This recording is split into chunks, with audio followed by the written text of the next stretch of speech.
दुनिया के सबसे फेमस सुपर हीरोज की लिस्ट अगर आप निकालने जाओगे तो उसमें स्पाइडरमैन का नाम एकदम ऊपर आएगा। ऊपर में नंबर 1, नंबर 2, नंबर 3 ये आप डिस्कस कर लेना, लेकिन टॉप वाले टियर में आता है। स्पाइडरमैन चाचा की पॉपुलैरिटी ही इतनी है, पॉपुलैरिटी इतनी ज्यादा है कि आज के टाइम पे उसके ऊपर वीडियो गेम्स भी बन रहे हैं, लाइव एक्शन मूवीज भी बन रही हैं। टॉम हॉलैंड वाली हम लोग देखते हैं, बहुत ज्यादा पसंद करते हैं। एनिमेटेड मूवीज बन रही हैं, स्पाइडरमैन इनटू द स्पाइडर-वर्स। और लियो आज एक वेब सीरीज भी निकाल दिया। तुम मुझे बताओ ऐसा और कौन सा सुपर हीरो है जिसके साथ इतनी सारी चीजें एक साथ चल रही हैं राइट नाउ। अब ऐसा हो सकता है कि इस वीडियो के अंदर जिस स्पाइडरमैन की बात करेंगे शायद आप उसके लिए उतना इंटरेस्टेड नहीं हो, या आपने उसके बारे में सुना ही नहीं कि ये कौन सी वेब सीरीज आ गई बादल। लेकिन मैं तुमको बता रहा हूँ, स्पाइडर नोवार नाम से जो शो आया है it is a big deal, क्योंकि फाइनली सोनी ने स्पाइडरमैन को लेकर लाइव एक्शन में कुछ अच्छा किया। तो यारो कैसे हो, सब कुछ ठीक चल रहा है ना? मैं उम्मीद करता हूँ कि आप सब लोग ठीक है। बादल भाई की पाठशाला में आपका स्वागत। मैं तुमको आज सब बताएगा कि ये क्या शो है, क्यों इंपॉर्टेंट है, क्या अच्छा है, आपको देखना चाहिए या नहीं। जिसमें सबसे पहले हम लोग कॉन्टेक्स्ट क्लियर करेंगे। टॉम हॉलैंड के स्पाइडरमैन को तुम जानते होगे, एमसीयू का पार्ट है, मूवीज बनती है, उससे ये शो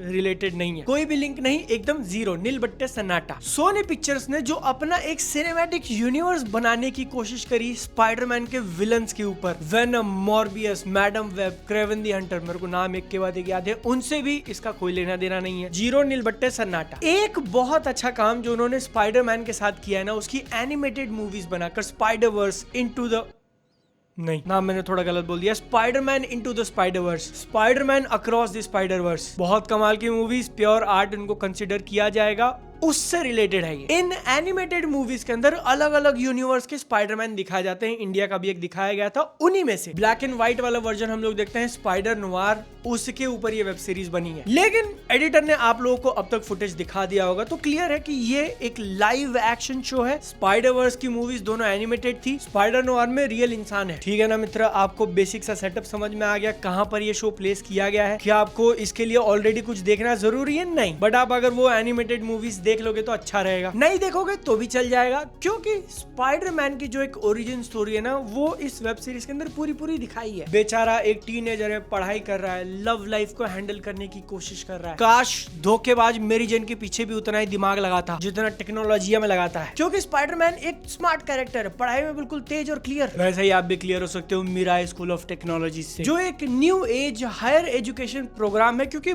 बाकी सब जगह आपको common university exam test CUET में बहुत दिक्कत आती है, ड्रेस कोड, नॉर्मलाइजेशन, बहुत दूर एग्जाम का टेस्ट सेंटर होना। तो यहीं पर आता है मिराई स्कूल ऑफ टेक्नोलॉजीज, क्योंकि यहाँ पर एक एग्जाम है जहाँ पर CUET की प्रिपरेशन डायरेक्ट काम आती है, और जिससे तुम एक जेन्युइनली दूसरे प्रोग्राम में एडमिशन ले सकते हो। कैसे? यहाँ पर MSOT एंट्रेंस टेस्ट होता है जो CUET प्रिपरेशन से डायरेक्ट ओवरलैप करता है। अलग से ज्यादा कुछ पढ़ना नहीं, और मजे की बात आप डायरेक्टली ऑनलाइन अप्लाई कर सकते हो, इजी प्रोसेस। लास्ट डेट है अप्लाई करने का 1 जून, MSOT एग्जाम डेट इज 2 जून। Mirai school of technologies India का best AI first engineering college, UGC approve degree मिलती है, एकदम वैलिड, रिकॉग्नाइज्ड B2K वेरीफाइड। इसके कैंपसेस हैं गाजियाबाद, बेंगलोर, जयपुर, और यहाँ पर डे 1 से ही स्टूडेंट्स को मैकबुक मिलता है। AI टूल सिखाते हैं, जहाँ पर सिलेबस में ChatGPT, क्लॉड, गिटहब कोपायलट सब है। Mentors from Google, Amazon, Adobe, real industry exposure मिलता है। 3rd ईयर में पेड इंटर्नशिप का सपोर्ट मिलेगा। इनकी फीस देख लो, 4 साल का ट्यूशन मात्र 10.8 लाख। स्कॉलरशिप भी अवेलेबल है,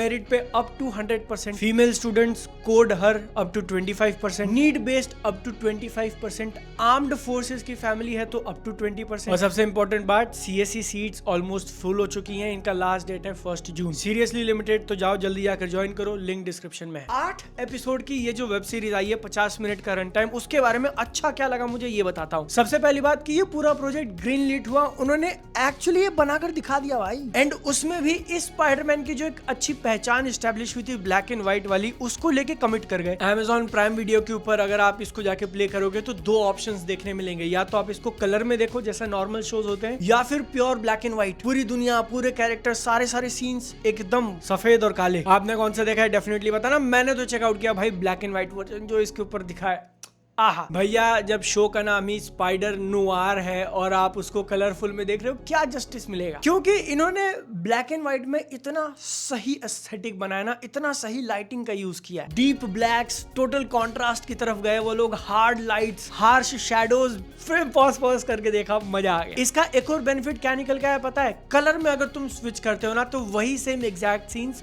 और बेटर लगेंगे अगर हम लोग कंपेयर करें जो मार्वल का आजकल का एस्थेटिक चल रहा है, या जनरली सुपर हीरो की मूवीज, नेटफ्लिक्स की मूवीज जैसा फॉलो करने लगी है कि एकदम बेसिक लाइटिंग होगी, सारी चीजें एकदम फ्लैट तुमको देखने मिलेंगी। ना ना ना, इवन कलर में भी क्या शैडोज हैं, वाह। तो ओवरऑल एस्थेटिक के मामले में ये शो जीत गया। उसके बाद पहले 3-4 एपिसोड्स में इतना ज्यादा इंप्रेस हो गया मैं, क्या डायलॉग राइटिंग करी है। मैं सोच रहा हूँ एक सेकंड लिख लेता हूँ, कहीं काम आ जाएगा। कैरेक्टर्स एक दूसरे के ऊपर तंच मार रहे हैं, एक दूसरे के पंचेस पुल कर रहे हैं।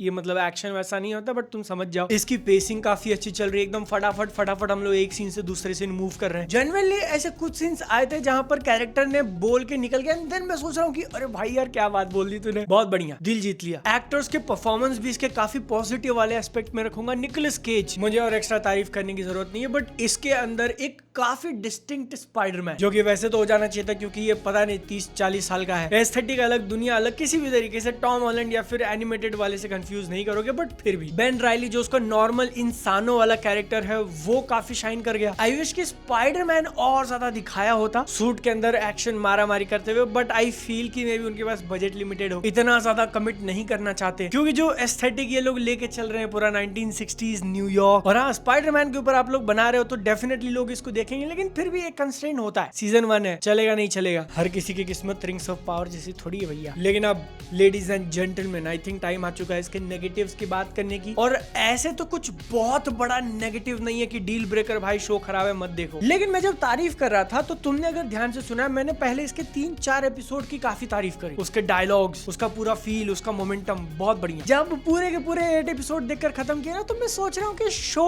अपनी आइडेंटिटी को पूरी तरीके से सॉलिडिफाई नहीं कर पाया। आई थिंक मुझे थोड़ा अच्छे से एक्सप्लेन करना चाहिए। शो का नाम है स्पाइडर नुआर, इसका एस्थेटिक, इसके अंदर हम लोग एक डिटेक्टिव वाली कहानी देख रहे हैं। स्पाइडरमैन जब स्पाइडरमैन नहीं है तो वो एक इन्वेस्टिगेटर है, पता लगा रहा है कि ये जो कांड हुआ है उसके पीछे कौन लोग हैं, किनका हाथ है। उसी के बीच में तुम क्राइम, मर्डर, पावर, पॉलिटिक्स डाल दो, मजेदार एकदम। लेकिन फिर एपिसोड नंबर आई थिंक 5 या 6 था, एक काफी मेजर टर्न लेती है इसकी कहानी, और उस पॉइंट पे अगर तुम रुक के सोचोगे तो ऐसा लगेगा ये वो शो है ही नहीं जो मैंने शुरुआत करी थी। फिर एंड आते आते ये वापस से शुरुआत की फीलिंग की तरफ जाने के बदले थोड़ा कहीं और चला जाता है, जो कि वैसे बहुत बुरा नहीं है, देखने में मजेदार है, काफी इंटरेस्टिंग सिचुएशन हो जाती है, सुपर हीरो स्टफ हम लोग देखते हैं। बट फिर भी ये वो नहीं है जिसपे शो चालू हुआ था, जो विटी डायलॉग्स हम लोग सुन रहे थे, जो इन्वेस्टिगेशन वाला प्लॉट पॉइंट हम लोग फॉलो कर रहे थे दिमाग लगाकर। It is still a Spiderman story, जिसकी ओरिजिन काफी अच्छे से दिखाई, उसका कैरेक्टर काफी अच्छे से दिखाया, उसकी जर्नी, उसका रिडेम्पशन, उसका चेंज, उसके आसपास के लोग, सब कुछ सही। बट एक वो होता है ना कि भाई यार क्या ही मजेदार चीज कर दी आपने, स्पेशली इसके एंड में आप इतना ऊपर लेके चले गए कि मैं एकदम दिल खोल के परफेक्शन दे दूं आपको मॉकटेल के ऊपर, ये नहीं कर पाते वो लोग। और इसी के कारण स्पाइडर नोवार एक काफी हार्श रियलिटी अपने सामने रखता है कि हर शो, हर मूवी परफेक्शन नहीं हो सकते। Some are good enough. Overall ये शो इसी कैटेगरी में फिट बैठता है, तो मैं आपको रेकमेंड करूंगा, अगर आपके पास टाइम है, आपको स्पाइडरमैन से रिलेटेड कुछ देखना है या फिर कुछ मजेदार देखना है जो आपका इंटरेस्ट बनाए रखे, तो आप इसको चेकआउट कर सकते हो। मेरा रिकमेंडेशन होगा इसको ब्लैक एंड व्हाइट में देखना है, इंग्लिश में देखना, हिंदी में आई डोंट नो डायलॉग्स का क्या किया इन्होंने, एकदम बेस्ट वाली वेब सीरीज के रिकमेंडेशन चाहिए तो यहाँ पर क्लिक करो। CSE के सीट्स को मिस मत करो, मिराई स्कूल ऑफ टेक्नोलॉजीज को अभी ज्वाइन करो, लिंक कमेंट्स में है। अपनी सेहत का ध्यान रखो, मैं मिलता हूँ अगली बार, टाटा बाय बाय, चाओ।